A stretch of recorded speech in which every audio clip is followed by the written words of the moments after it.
And now we come to the great man himself, a man history records as being instrumental in the creation of America's public education system.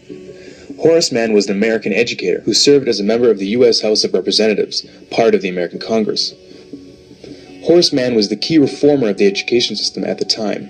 In 1837, he became the head of the newly created Board of Education in Massachusetts, where he began the work that would eventually earn him the title as the Father of American Public Education.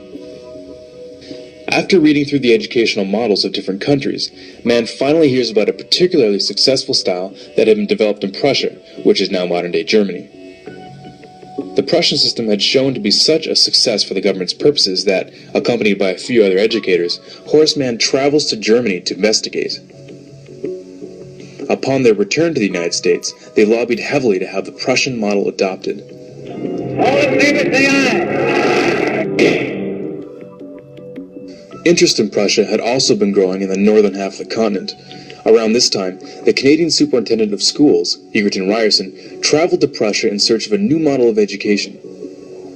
His journeys also included visiting Horace Mann in Massachusetts to further examine the system he would eventually adopt. George Brown, the editor of Toronto's Globe newspaper, was even quoted saying that Ryerson had successfully imported Prussian education into Ontario. During the next 30 years or so, a whole line of American dignitaries came to Germany to earn degrees.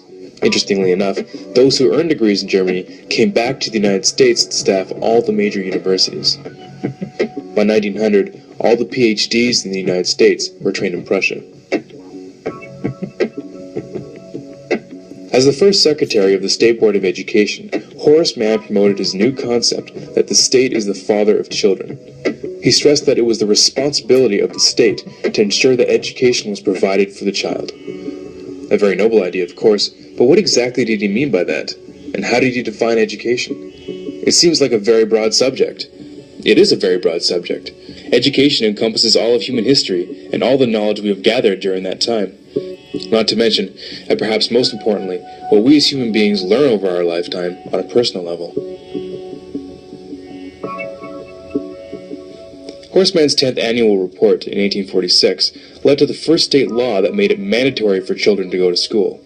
It was during that year that he supported the governor of Massachusetts in adopting the Prussian model of education for the entire state. How did he do that? The governor of the time, Edward Everett, as it turns out, was the very first to receive a PhD from, can you guess where? That's right, Prussia. From then on, it spread very quickly. Just after Everett installed the Prussian model in the state of Massachusetts, the governor of New York set up the very same method in 12 New York schools.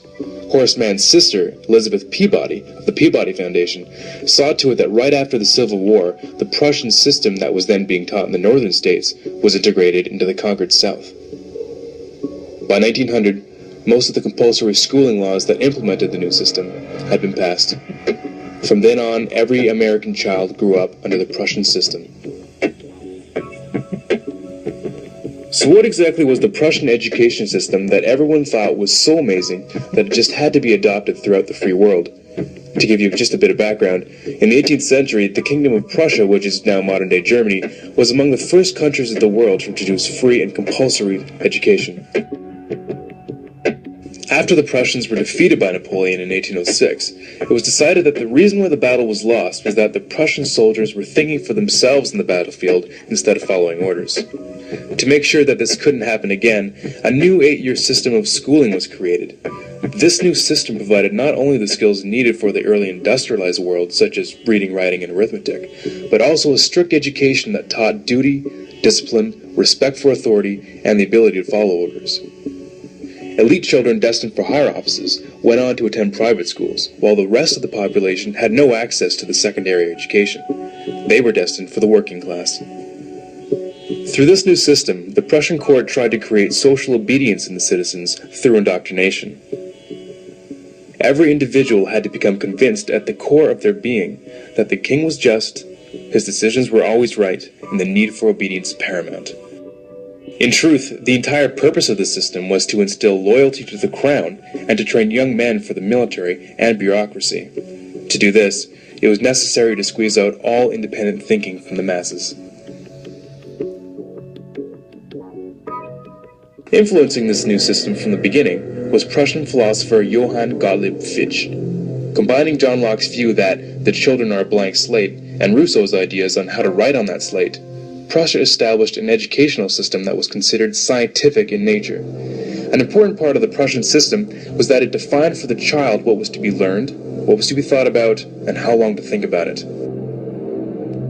In order to have an efficient policy-making class and a subclass beneath it, it was believed that one had to remove the power of most people to make sense out of the available information. In other words, critical thinking had to be done away with. Now, if you're wondering why the average person doesn't know that the North American education system is based directly on the Prussian model, it might just be because its original purpose was not designed for the good of the individual, but for the good of the government. The philosophy of Johann Fichte directly influenced the creation of the Prussian model of schooling, as he is quoted saying, "The schools must fashion the person, and fashion him in such a way that he simply cannot will otherwise than what you wish him to will." With quotes like these, you can see why his involvement is not well known. Education should aim at destroying free will, so that after pupils are thus schooled, they will be incapable throughout the rest of their lives of thinking or acting otherwise than as their schoolmasters would have wished. When this technique has been perfected, every government that has been in charge of education for more than one generation will be able to control its subjects securely without the need of armies or policemen. In 1807, in a Berlin occupied by Napoleon, Johann Fichte gave a series of famous addresses to the German nation. Fichte spoke of the superiority of German people above all others. The content of these speeches was a catalyst for the Prussian education system and German nationalism. In other earlier works, he calls Jews a state within a state that would, quote, undermine the German nation. He openly expressed a desire to expel Jews from Germany. Fichte had a deep influence on the rise of the Third Reich, and continues to be deemed, quote, the spiritual father of modern neo-Nazism. Which begs the question, why would the father of American education make it a law that every child spend their youth in a system created by the father of neo-Nazism? Historians reflect that one of the greatest social factors that allowed a man like Hitler to rise to power was that the German people had been bred from birth to respect authority above all else and accept it without question. Which begs another question. If the entire population of North America is raised in a system adopted from pre-Nazi Germany, what are we setting ourselves up for?